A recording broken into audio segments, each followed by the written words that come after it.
Und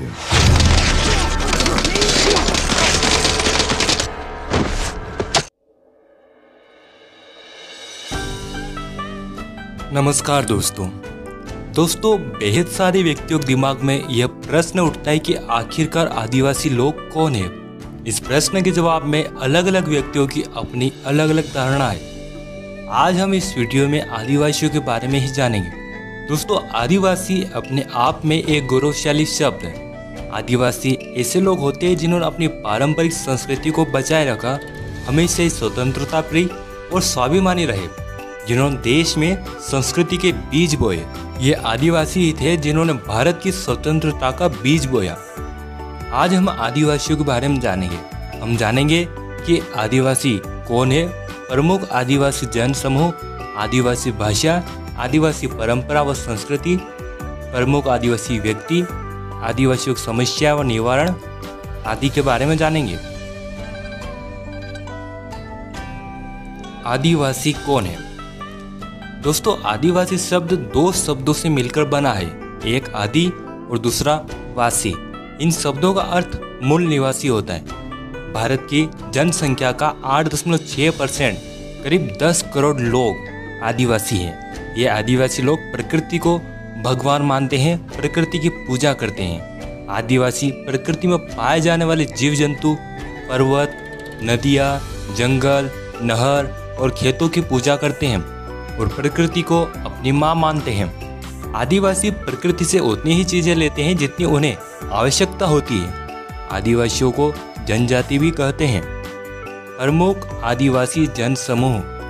Bharat में करीब 461 जनजातियां पाई जाती है, जिनकी कई उपजातियां भी होती है। मोटे तौर पर हम अधिक जनसंख्या वाली जनजातियों के बारे में जानेंगे। गोंड। गोंड भारत की सबसे बड़ी जनजाति है। ये जनजाति 5वीं से 6वीं शताब्दी के दौरान गोदावरी के तट से होकर मध्य भारत के पहाड़ी क्षेत्रों में फैल गई। गोंड जनजाति गोंडी भाषा बोलते हैं, जो कि तेलुगु, कन्नड़, तमिल आदि से संबंधित। गोंड जनसंख्या के मामले में प्रथम स्थान पर है। इनकी संख्या 4 करोड़ है। 15वीं से 17वीं शताब्दी के बीच गोंडवाना में अनेक राजगोंड राजवंशों का दृढ़ और सफल शासन स्थापित था। गोंडों का अपना एक प्रदेश था जिसे गोंडवाना कहा जाता था। गोंड आदिवासियों की संस्कृति बेहद ही निराली है। उन्हें अपनी संस्कृति और रीति रिवाज पर गर्व है। गोंड जनजाति के प्रमुख व्यक्तियों में रानी दुर्गावती, जिन्होंने अकबर के खिलाफ युद्ध किया, शंकर शाह, जिन्होंने अंग्रेजों का विरोध किया था, तब गोंडवाना के राजा शंकर शाह और उनके बेटे को तोप के मुंह बांधकर उड़ा दिया। गोंडवाना में कई राजा हुए। आपको बेहद जल्द गोंड जनजाति संबंधित पूरा वीडियो मिल जाएगा। संथाल। संथाल अपने आप में एक स्वतंत्र जनजाति है। इस जनजाति के लोग संताली भाषा बोलते हैं। हिंदू धर्म और अन्य धर्मों में जहां महिलाओं को विशेष सम्मान नहीं दिया जाता, वहीं संथाल जनजाति एक ऐसी जनजाति जिसमें चाहे लड़के का जन्म हो अथवा लड़की का, दोनों को ही सम्मान की नजरों से देखा जाता है। सभी लोगों को स्वतंत्रता होती है। सभी लोग पढ़ लिख सकते हैं। महिलाओं को विशेष सम्मान दिया जाता है।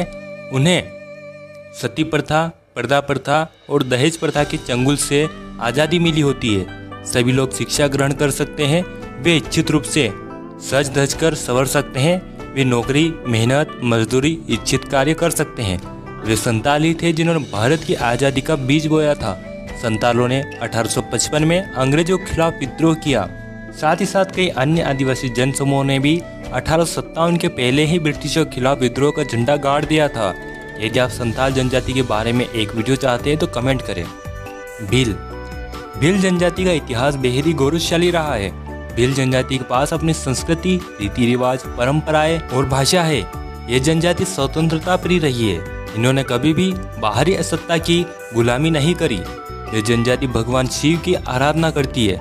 साथ ही साथ भील जनजाति प्रकृति पूजक रही है। भीलों की आबादी मध्य प्रदेश में सर्वाधिक है, फिर गुजरात, राजस्थान और महाराष्ट्र में है। भील देश में एक अलग भील प्रदेश बनाने की मांग कर रहे हैं। साथ ही साथ भील, नर्मदा भील रेजिमेंट आदि भीलों की मांग है। भीलों का इतिहास सिंधु घाटी सभ्यता से जुड़ा है। एक समय यह जनजाति मिस्र से लेकर श्रीलंका तक फैली थी। इन्होंने पाकिस्तान, भारत, हिमालय क्षेत्र, नेपाल, बंगाल और श्रीलंका में शासन स्थापित किया। भीलों ने विश्व प्रसिद्ध गवरी या राई घूमर, पिथौरा पेंटिंग और भैरवगढ़ की विश्व प्रसिद्ध साड़ियों का विकास किया है। भील युद्ध के मैदान में बड़े ही चतुर थे। भीलों ने हल्दीघाटी युद्ध, खानवा का युद्ध, अरबों के खिलाफ, मुगलों के खिलाफ, शक और हुणों के खिलाफ, मराठों के खिलाफ और ब्रिटिशों के खिलाफ कई युद्ध लड़े और जीत के झंडे भी फहराए। भीलों के प्रमुख व्यक्तियों में राणा पूंजा, एकलव्य, शबरी, वाल्मीकि, बिंबिसार, चंद्रगुप्त, कोटिया भील, गोविंद गुरु, मोतीलाल तेजावत, सरदार हेम सिंह भील, कालीबाई भील, सरदार हिरिया भील प्रमुख रहे। अहोम जनजाति मौजूदा म्यांमार से आकर 13वीं सदी में ब्रह्मपुत्र घाटी में आ बसे। उन्होंने भूया भूस्वामी लोगों की राजनीतिक व्यवस्था का दमन करके नए राज्य की स्थापना करी। अहोम ने एक बड़ा राज्य बनाया। उन्होंने 1530 के दशक में ही आग्नेय अस्त्रों का इस्तेमाल किया। 1660 तक आते आते वे उच्च स्तरीय बारूद और तोपों का निर्माण करने में सक्षम हो गए थे। दोस्तों, ये कुछ महत्वपूर्ण जनजातियाँ थी। यदि आप किसी विशेष जनजाति पर वीडियो चाहते हैं तो कमेंट करें। आदिवासियों का इतिहास।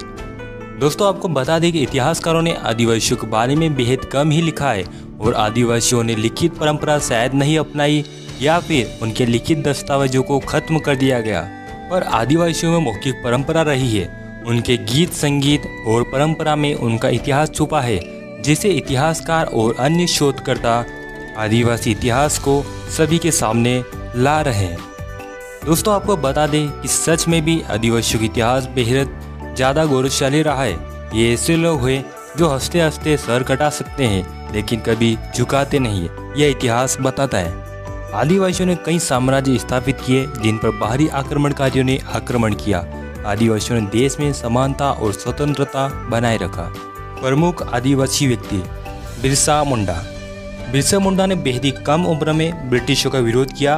उन्होंने ओल गुलान, अव्वा डिशुमरे अभुआ राज यानी हमारा देश हमारा राज नारे दिए। बिरसा मुंडा को झारखंड, बिहार, उड़ीसा, छत्तीसगढ़ और पश्चिम बंगाल में भगवान की तरह पूजे जाते हैं। तात्या भील मध्य प्रदेश के खंडवा के रहने वाले थे। जब मराठा अंग्रेजों से हार गए तब भील प्रमुख तात्या भील ने अंग्रेजों के खिलाफ कई विद्रोह किए। उन्हें इंडियन रॉबिन हुड कहा जाता है। उन्होंने मध्य प्रदेश, गुजरात, महाराष्ट्र और राजस्थान के भील और अन्य लोगों को एकजुट कर अंग्रेजों के खिलाफ आंदोलन किए। कुंवर नारायण सिंह छत्तीसगढ़ के एक जमींदार थे। उन्होंने अंग्रेजों के खिलाफ बगावत कर दी। तब अंग्रेजों ने वीर कुंवर सिंह नारायण को नगर के बीच चौराहे पर लटकाकर मौत दी। चील कौवे उनके शरीर को नोच नोच कर खा गए। मोतीलाल तेजावत ने भोमंड के भील विद्रोह के प्रमुख नेता थे। उन्होंने भील राज्य के भीलों को एकजुट कर अंग्रेजों के खिलाफ विद्रोह किया। मानगढ़ आंदोलन में गोविंद गुरु और मोतीलाल तेजावत की अगुवाई में आंदोलन हुआ, जिसमें 1500 से भी ज़्यादा भील मारे गए। तिलक मांझी ने ब्रिटिशों के खिलाफ पहली लड़ाई लड़ी थी। वे एक लोकप्रिय संथाल थे। अंग्रेजों की नीतियों के खिलाफ उन्होंने पहली आज़ादी की लड़ाई लड़ी थी। गुंडाधुर आज़ादी की जंग में छत्तीसगढ़ के ऐसे महानायक जिनके नाम से ही अंग्रेजों की रूह कांप जाती थी। उन्होंने अपने देश को अंग्रेजों के दंगल से छुड़ाने के लिए सब कुछ कुर्बान कर दिया। दोस्तों, प्रमुख आदिवासी थे। यदि आप और अधिक जानकारी चाहते हैं तो कमेंट करें। आदिवासियों की समस्याएं और निवारण। दोस्तों, आदिवासी हमेशा से ही प्रकृति को ही भगवान मानता आया है। प्रकृति माँ है। साथ ही साथ आदिवासियों में पुरुषों और महिलाओं को एक समान अधिकार प्राप्त थे। लेकिन जैसे जैसे वे बाहरी लोगों के संपर्क में आए तब उनसे जल, जंगल, जमीन के अधिकार छीने गए। और जब आदिवासी अपने हक की लड़ाई लड़ता है तब उन्हें नक्सलवादी कह दिया जाता है। दोस्तों, आदिवासी भारतीय समाज का एक अभिन्न अंग है। आदिवासी सम्मान के हकदार है। आदिवासियों के हितों की रक्षा में ही पूरी दुनिया का फायदा है, वरना आधुनिक मानव केवल अपने स्वार्थ और लालच के कारण हमारी इस खूबसूरत पृथ्वी को उजाड़ता जा रहा है। आदिवासियों को शिक्षित करना, उनके अधिकारों की सुरक्षा करना, रोजगार देना, आदिवासी क्षेत्रों से प्राप्त किए किसी प्रकार के कच्चे माल का उचित दाम देना बेहद जरूरी है। उपसंहार। दोस्तों, हमने इस वीडियो में आदिवासियों के बारे में जाना। हमने जाना कि आदिवासी कौन है, प्रमुख आदिवासी जनसमूह, आदिवासियों गौरवशाली इतिहास, आदिवासियों प्रमुख व्यक्ति और आदिवासियों का समस्याएं और उनका निवारण। उम्मीद है दोस्तों आपको वीडियो पसंद आया होगा। कमेंट करें कि आपको किस टॉपिक पर वीडियो चाहिए। इस वीडियो को लाइक, शेयर और हमारा चैनल सब्सक्राइब कर लें। आपका कीमती समय देकर ये वीडियो देखने के लिए धन्यवाद।